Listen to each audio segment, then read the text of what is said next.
नमस्कार विद्यार्थी मित्रांनो, आज आपण पाहणार आहोत संख्येचा लहान मोठेपणा. रिकाम्या चौकटीत या चिन्हांचा वापर करा.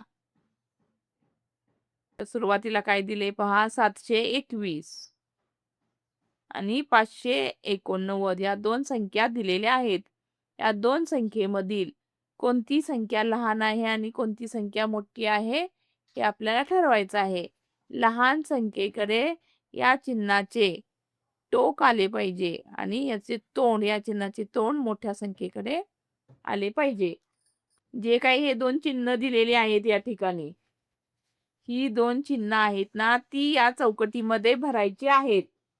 20 आणि 589. तर 721 आणि 589 या दोन संख्येपैकी कोणती संख्या लहान आहे आणि कोणती संख्या मोठी आहे हे तुम्ही कसं ठरवणार? ज्या संख्येचा शतक मोठा आहे, ज्या संख्येचा शतक मोठा आहे, म्हणजे या संख्येपैकी शतक मोठा आहे. इथं पहा, शतक कोणतं आहे? 7 आणि इथं आहे 5.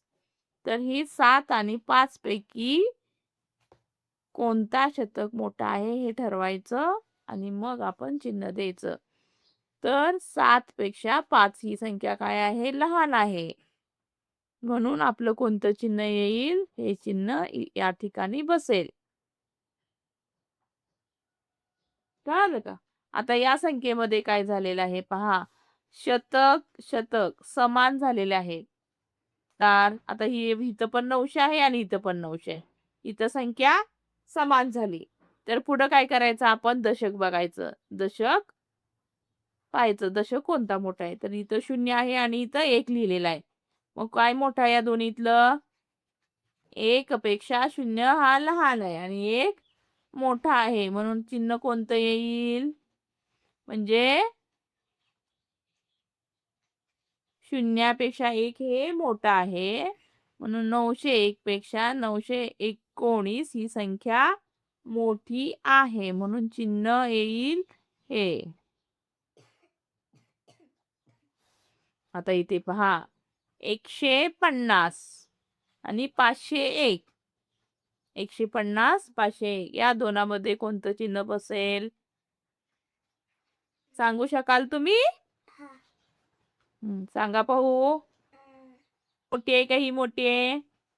ते 150 ही संख्या लहान आहे आणि 501 ही मोठी आहे. 423 आणि 723. 723 आणि 423 मध्ये 23 23 समान आहेत. पण 3 अंकी जर संख्या असेल तर आपण त्यातील सुरुवातीचा अंक पाहायचा. सुरुवातीचा अंक म्हणजे शतक पाहिजे. दोन्ही संख्येतील शतक तपासून पाहिजे. मग या संख्येमध्ये 4 हा शतक आहे, या संख्येमध्ये 7 हा शतक आहे. 4 आणि 7 यापैकी मोठं कोण आहे? मोठं आहे 7. म्हणून चिन्ह येईल आपलं हे. मोठ्याकडे तोंड, लहानाकडे टोक. आता पहा, 813 आणि 99 या संख्येमध्ये ही संख्या आहे 2 अंकी आणि ही संख्या आहे 3 अंकी. तर 2 अंकी संख्या आणि 3 अंकी संख्येमध्ये कोण मोठं आणि कोण छोटं? 2 अंकी संख्या छोटी का 3 अंकी संख्या छोटी? 2 अंकी संख्या छोटी आणि 3 अंकी संख्या मोठी. म्हणून चिन्ह येईल ए. 99 पेक्षा 813 ही संख्या मोठी आहे. आता पहा, संख्या काय आहे? 549, 559.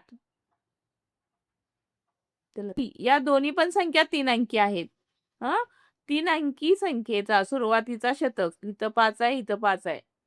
तर दोन्ही शतक समान झालेले आहेत. तर आता आपण दशक पाहायचा. या ठिकाणी 4 दशक आहे आणि या ठिकाणी 5 दशक आहे. तर 4 आणि 5 मध्ये कोणता दशक मोठा आहे आणि कोणता दशक लहान आहे? 5 मोठा, 4 लहान. सांगून 549 पेक्षा 559 ही संख्या मोठी आहे. पुढे पहा मुलांनो, 600 आणि 497 या दोन संख्या इथे आपल्याला दिलेल्या आहेत. आता दोन्ही संख्या 3 अंकी संख्या आहेत. तर 3 अंकी संख्येमध्ये सुरुवातीला आपण शतक स्थानचा अंक पाहिजे. दोन्ही संख्येतील शतक स्थानचे अंक पाहिजे. तर या ठिकाणी आहे 6 आणि या ठिकाणी आहे 4. तर या दोन्ही मधील कोणता अंक मोठा आहे आणि कोणता छोटा आहे? 6 आणि 4 मध्ये 6 मोठा 4 छोटा. 6 मोठा 4 छोटा म्हणून चिन्ह येईल. 600 पेक्षा 497 ही संख्या लहान आहे. आता पुढे पहा, 300 आणि 624 या दोन संख्या दिलेल्या आहेत. तर या दोन संख्या 3 अंकी आहेत. तर या 3 अंकी संख्येमधील सुरुवातीला आपण शतक स्थानचा अंक पाहायचा आहे. 3 आणि 6 मध्ये कोणता अंक मोठा आहे आणि कोणता लहान आहे? 3 लहान आणि 6 मोठा. 3 लहान आणि 6 मोठे. त्यापुढे पहा, 459 452 या दोन्ही संख्या 3 अंकी संख्या आहेत. जर आपण सुरुवातीला शतक स्थानचा अंक पाहिला तर 4 4 आलेला आहे, म्हणजेच दोन्ही अंक समान आहेत, 4 4. तर आता आपण दशक स्थानचा अंक बघायचा. दशक स्थानचा अंक पाहायचा आहे. तर दशक स्थानी सुद्धा इथं 5 आहे आणि इथं पण 5 आहे, म्हणजे इथं पण समान झालेलं आहे. आता आपण पुढे जायचं, म्हणजे एकक स्थानचा अंक पाहायचा. तर एकक स्थानी इथं 9 दिलेले आहे आणि इथं 2 दिलेले आहे. तर या 9 आणि 2 अंकामध्ये कोणता अंक लहान आहे आणि कोणता मोठा आहे? 9 मोठा आणि 2 लहान. म्हणून